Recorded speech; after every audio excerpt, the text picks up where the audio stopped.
I'm a 44-year-old man, and my wife is 39. We've been married for over 15 years. Although we initially stopped at 4 kids, we're expecting a surprise baby in December. It's a significant event since my wife hasn't been pregnant in 5 years. While she's excited, it becomes problematic when she brings it up in inappropriate situations. For instance, there was a tragic hit-and-run incident in our town, and during the vigil, my wife said something like, "I'm so thankful that our baby is okay. I couldn't live with myself if this vigil was for one of our children, or the baby." I know a few people were hurt because they gave us dirty looks and scoffed. I love my wife, but there are things you just shouldn't say, especially when a couple is mourning their dead child. But this post isn't about that situation. It's about something else entirely. My brother married a woman who immigrated from Iran a little over 8 years ago. She's a lovely woman, and we're happy to have her as part of the family. If you're familiar with the protests in Iran, you can understand where this is going. My sister-in-law has been anxious and having breakdowns because she can't reach some of her family members. Some of her relatives have been protesting, and after hearing about Serena Esmelzade's passing, she deteriorated even more. She's been crying, not eating, and avoiding showers. She cut off all her hair to show support, but what she really needs is to know that her family is okay. My wife and I visited them, brought some meals, and planned a spa day for the ladies. While eating, my sister-in-law began to cry silently. My wife, instead of offering comforting words, said to her, "I know how you're feeling. This pregnancy has been hard. It's hard to eat, and I cry that something might go wrong because of my age, but both of us will make it through this. Now let's go to the salon and do something about that hair." My wife had a genuine smile on her face, and my sister-in-law cried even harder. I apologized, escorted my upset wife out of their house, and got into the car, fuming. When my wife noticed I was upset and asked why, I said, "Stop making everything about you in this pregnancy. Sister-in-law is having night terrors because of what's happening in her country, worried sick that her family members may possibly die for protesting, yet you go and compare her issue to your pregnancy." My wife tried to explain her reasoning, saying she was just trying to make her feel better. How was commenting on her hair and comparing her pregnancy to the situation in Iran going to help? My wife insisted she did nothing wrong, but there's a time and a place for everything. My wife went to her parents, and I've been getting calls from my in-laws accusing me of not caring about my wife's pregnancy. Am I at fault here? Yikes. This seems delusional. This pregnancy seems to have affected her worse than baby brain. I'm not sure what's going on. It's just plain rude and very selfish. She can't seem to look outside her own bubble. Pregnancy isn't easy for everyone, but completely disregarding other people's feelings is on another level. I wonder if she talks about it constantly because she's super insecure and maybe guilty about it. Update. Married for almost 20 years, we have 4 kids, and there's another one on the way. Recently discovered that my 39-year-old wife, due in December, has been cheating on me. Shockingly, my 14-year-old found out about the affairs. It's only been a couple of days, and I'm still trying to process everything. After reviewing the evidence, it seems the affair has been going on for over 4 years. I haven't confronted my wife about the affair yet, but I'm thinking about doing it soon, maybe after the baby is born. Even though the baby might not be mine, I still care deeply for my wife and don't want to cause damage. I realize I should probably start looking for legal advice, separate our finances, and gather more evidence. However, part of me wants to try to fix things, or at least avoid feeling both hatred and love for her. Initially, I thought about lying to my daughter to protect her mother, but she's too smart for that. I'm unsure how to navigate through this situation without letting hatred consume me, especially for the sake of our kids. The impending divorce will turn our lives upside down, and I'm worried about how it will affect our children. Considering a DNA test for the girls, aged 14, 10, and 5, twins, but it might hurt them. The possibility that the twins may not be my children adds another layer of pain. Just writing about this is giving me a headache. I've been calling out of work, but I need to get my head on straight. Update. The twins and the newborn aren't mine. I talked to my wife about it. She's sorry but doesn't regret it. She loves the other guy. Her parents knew about the affair long before I did and helped by letting them meet at their home to avoid embarrassment. They didn't want to risk humiliation and also didn't want to separate the twins from their real dad. Her whole family is heavily involved in the church. My 14-year-old and 10-year-old are staying with my brother and sister-in-law because I can't take care of them right now. They hate their mom, won't talk to her, and are both in therapy. I tried taking the twins to be with their sisters, but my wife resisted. I'm sure the affair partner is with her now. I saw his car heading to my in-laws' house. He's also married, and I've been in touch with his wife, who's filing for divorce. I haven't asked if they're trying to work things out, and frankly, I don't care. Screw him, my wife, and my stupid in-laws. I used to think my in-laws were uptight. I'm glad they're all being ostracized, kicked out of the church, and erased from its social media. I'm glad they're being humiliated, facing what they feared the most. My mother-in-law called me crying, asking me to clear things up. What's there to clarify? Father-in-law wanted me to work things out, but I asked if he'd do the same in this situation. He stayed silent before hanging up. My wife has been trying to reach out, but I refuse to answer. Seeing her frantic to contact me brings me a bit of satisfaction. I don't know what she wants, and I don't want to talk to her anytime soon, even though I know I'll have to. Before getting the results, I was ready to take her to court for custody of the twins. I feel pathetic. Going to work is a struggle, and my coworkers pity me. I don't even grocery shop anymore. I can feel everyone looking and whispering. I've lost about 15 pounds since this whole thing came to light. I can barely get any sleep. Therapy is not helping. This has been the worst year of my life. I regret not keeping quiet in the car a few months ago. If I had, I'd be enjoying time with the newborn and decorating the house. The house is silent. It should be loud with my daughters laughing and arguing. I should be changing diapers, hearing my wife try to outperform Mariah Carey. The house should smell sweet and be warm, filled with happiness and life. Now it's just cold, empty, and quiet. Everything I did feels like it was for nothing. I wanted a happy adulthood after a sad childhood, but I can't seem to win. I always lose. I don't feel like a man. I don't even feel human. Second story. I'm a 29-year-old woman who was married to my ex, a guy in his 30s, for 8 years. He cheated on me when I was pregnant with our second child in 2017. I forgave him, went to therapy, and thought he'd change. However, I caught him having another affair in 2021, so I decided to leave him. I used to rely on him for everything: finances, clothing, routine, everything. Leaving him was scary initially as he managed everything for so long. I got married at 20, quite young and naive, never having been on my own. So, I faced many challenges at the beginning. Fortunately, when I left, I already had a career, though it didn't pay much. He contributed 75% of our family income, so I feared affording an attorney, but I did it. I saved money and hired a reasonably priced local attorney who guided me through the divorce, and I obtained primary custody. The divorce was finalized in May 2022. I lived with my mom from October 2021 until October 2022. I distinctly remember him telling me when I left that I'd never succeed without him, never afford an apartment for me and the kids, that everything I was owed to him. This drove me to work hard this year to achieve my dreams independently. I took extra jobs, sold my beloved truck, saved money rigorously, and I'm thrilled to say it's true. You can make it on your own. As a single mom, your situation may seem tough now, but you can make it. I'm pleased to say I closed on my home in October. A beautiful 1,400 square foot house on a 0.3-acre lot in an amazing neighborhood. The mortgage takes almost half of my monthly income, but I don't mind. I'm happy on my own. I did it on my own. I attend therapy every Saturday, have a good routine with my sons. We get to come home every day, eat, wear, and do whatever we want. I'm even seeing a guy, and I don't feel insecure. I love my life right now. I decided not to forgive again. The hard work and struggle were entirely worth it. I'm not sure how my life will develop in the next few years, but I'm proud to say it will happen on my terms. And I survived infidelity. P.S. He didn't call CPS on me because I called his bluff and told him it was a crime to make a malicious call. He backed off. Still a pain, but that's another story. I love you all, and I hope you achieve success and peace, which you will.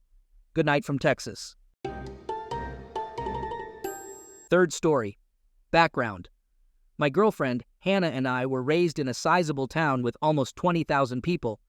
Even though we both went to the same high school, we never crossed paths until a few years ago when we started talking seriously. After finishing college, I got a job that involved a lot of travel within the state. Wanting to handle business in both the state and my hometown, I asked for an office at my hometown's branch. They agreed since there were no business representatives there. After a few months, I settled into a routine of 1 to 2 weeks at the city office, 1 week in my hometown, and 1 to 2 weeks traveling around the country.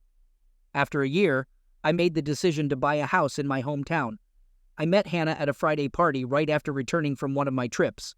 While checking paperwork in my office, Craig, the managing director, and a colleague walked in.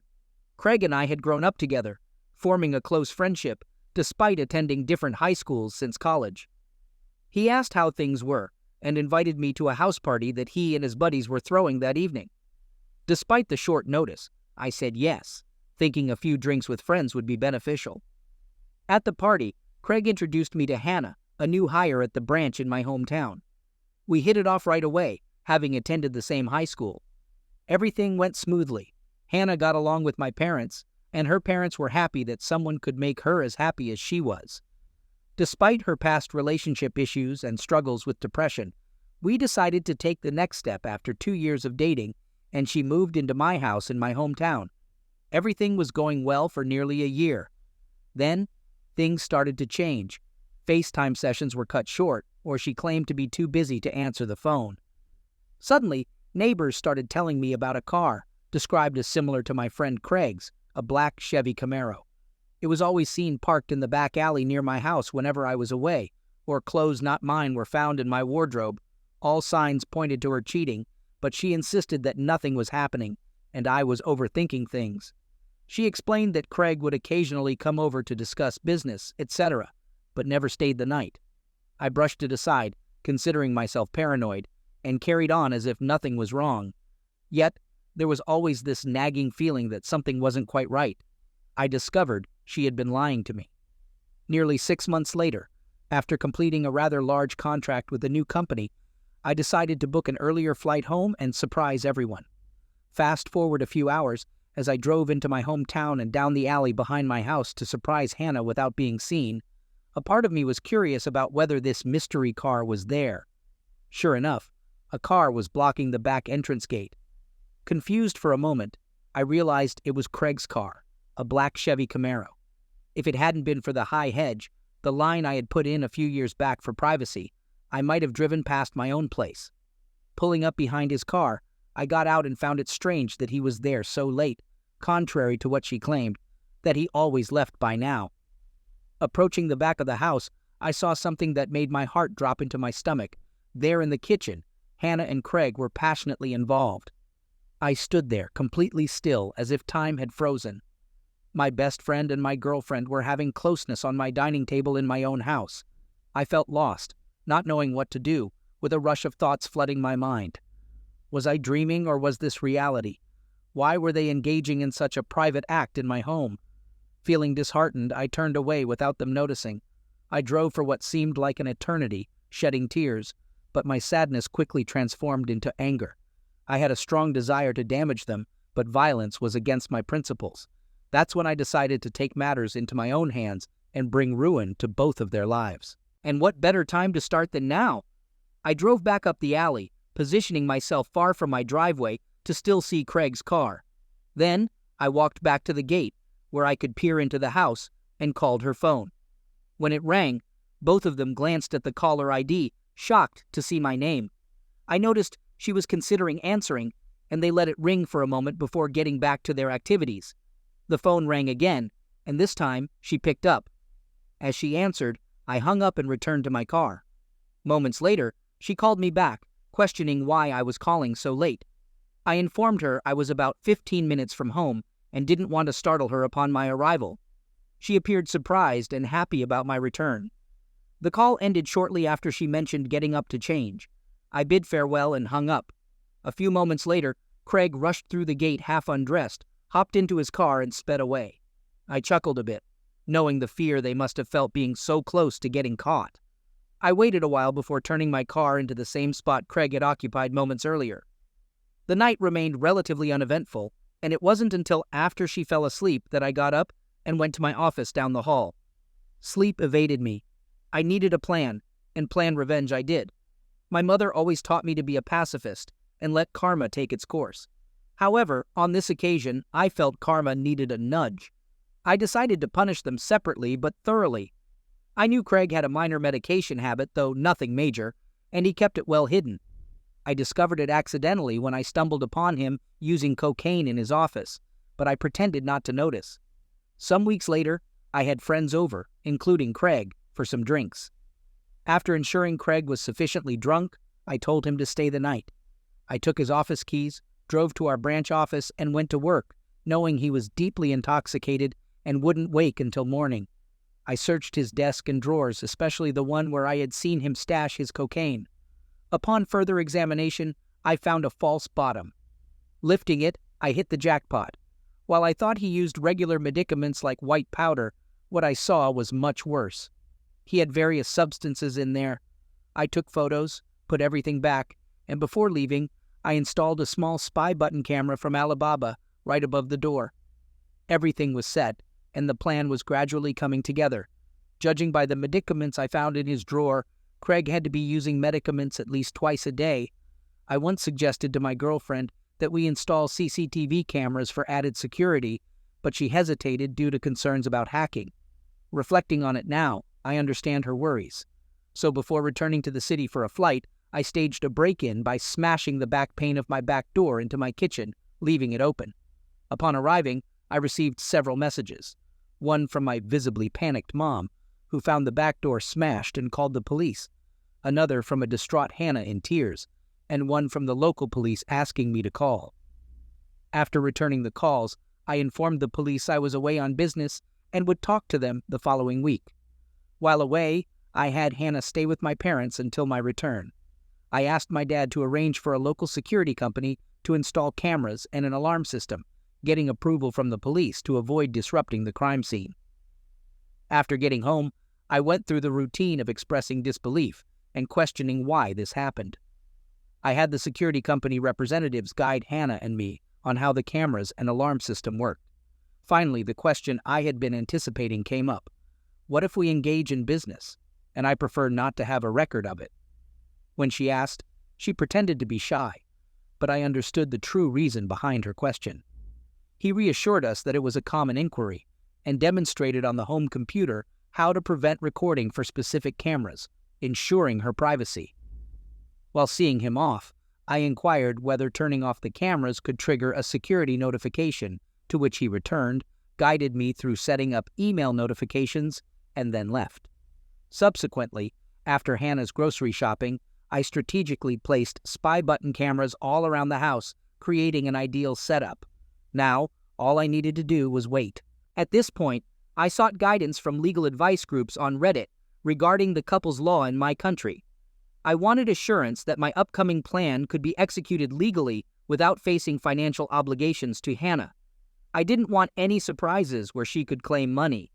A shout out to the helpful individuals on Reddit who connected me with a fantastic lawyer. He assured me that, despite dating for nearly 4.5 years, we hadn't lived together long enough to be classified as a de facto couple. The fact that I covered all utilities on the property she lived in without paying rent demonstrated she had no legal standing to make a financial claim. Just to be sure, he drafted a solid legal document. More positive news followed when my boss offered me a promotion to lead the team in the city, reducing my travel. Due to the success of my hometown's office, they considered having 5 to 7 representatives spend 1 to 2 weeks in larger surrounding towns, including my hometown. As part of my team, I accepted and initiated the transfer process, which would take about 6 weeks. It was perfect, more than enough time to gather all my evidence. Upon returning to my hometown the following week, I began executing the rest of my plan. I requested a favor from Craig to approve 1 week's vacation for Hannah for 2 weeks. I wanted to send her and a friend or two on a short break. He agreed, congratulated me on being ready to retake the leap, and reserved the week for me. I asked him not to disclose anything as I wanted to make it a big surprise, fully aware that news would spread around the office. That was my plan. That night, I informed Hannah that I had booked her and 2 friends for an all-expenses-paid tropical spa resort trip for a week. I instructed her to pick 2 friends and return to the biggest surprise of her life. I then shared that the following week, I would be in the city preparing for a crucial client, and I wouldn't be home until the Monday she was leaving, disappointing her a bit, but I assured her it would be worth it when she returned. What I omitted was my decision to take a 2-week vacation on the other side of the country, mentally preparing myself for the challenges that would arise the moment she stepped foot on the plane, while also relishing my first taste of freedom on Sunday. 2 weeks later, I returned by flight and began driving home. Upon arrival, I quickly passed by my house, confirming Craig's car was there. Similar to the initial night I caught them, I parked a bit away and checked the live CCTV cameras, but they were nowhere to be found. Switching to the spy cameras, including the one hidden in the bedside lamp, I discovered them engaged in relationship activity in my bedroom. Since we hadn't installed any CCTV in our bedroom, she probably felt it was a secure place on our bed. Not surprisingly, I had consistently recorded them doing this over the 2 weeks I was away. I then placed my first call to the police, hiding my caller ID. I informed them that, as a concerned neighbor, I observed someone lingering in their car in the alley behind my house, occasionally passing items to passing cars, and appeared to be dealing medicaments. Worried about the situation, I provided Craig's car license plate and description, identifying him as the suspected dealer. They assured me they'd have someone there shortly, so I thanked them and hung up. Next, using a newly created email, I sent all the videos from the spy cam capturing Craig in his office doing medicaments and the photos from the other night to his boss. I also alerted Hannah, telling her I was about 10 minutes from home and eager to surprise her. Reflecting on the footage later, I chuckled at the chaos I caused and was surprised I didn't hear any commotion. In a matter of seconds, Craig emerged, half-dressed, and rushed out to his car through the back door. It was a perfect scene. Craig sped away, and one of the police cars behind me gave chase. After warmly welcoming an excited Hannah and going through typical couple activities, she fell asleep. However, I couldn't sleep a wink. The next day, she and her friends were driven away. Once they left, I waited a few hours before initiating my plan. I contacted a friend who worked as a removalist, apologized for the short notice, and arranged for my place to be packed and moved. On Friday, we agreed on a time, and I instructed him to take specific boxes to a storage facility, which he agreed to without a problem. Then, I began packing Hannah's belongings. Later that day, I received a call from the police asking me to identify if I knew Craig and whether I suspected him of any suspicious activities or medicament involvement. Given our town's strict stance on medicament law enforcement, I expressed pretended shock and denied any knowledge. It turned out they had apprehended Craig the previous night with a significant amount of hard and illegal medicaments in his vehicle. Smiling to myself, I was pleased that my plan for Craig had come to fruition. By this point, the town was buzzing, as news events in my hometown don't stay secret for long. Craig faced disgrace and was swiftly fired due to his medicament possession. That night, I visited my parents and informed them, along with Hannah's parents, about the situation. I omitted some details and mentioned that I was moving back to the city after a promotion, but Hannah wouldn't be joining me. Initially upset for not being kept in the loop, they were eventually pleased that I handled things maturely and didn't stoop to their level, although they disagreed with the decision to ghost Hannah. After some drinks, laughs, and tears, I headed home on Friday afternoon after a busy week organizing cleaners for the following week, coordinating with the real estate agent to put my house on the rental market, and handling various tasks at my hometown's office. I packed some things into my car, drove to my parents' place, said goodbye, and before leaving, visited Catherine's house. Catherine, one of Hannah's childhood friends, and the only other person aware of the situation, played a crucial role. Without her help with the details about Craig, I probably wouldn't have been able to organize everything as quickly. I handed Catherine a large manila folder with evidence of Hannah's cheating, along with a letter and legal documents from my attorney instructing Hannah not to contact me and providing details on how to access her belongings in the storage unit I rented. After a quick goodbye, I left and drove back to the city. On Sunday, I woke up to several missed calls, voice messages, and text messages. It turned out Hannah had returned early, alarmed by something in town, only to find an empty house and a "for rent" sign out front. Panicking, she went to my parents, who closed the door on her, forcing her to contact everyone until she reached Catherine, informed that she had a package.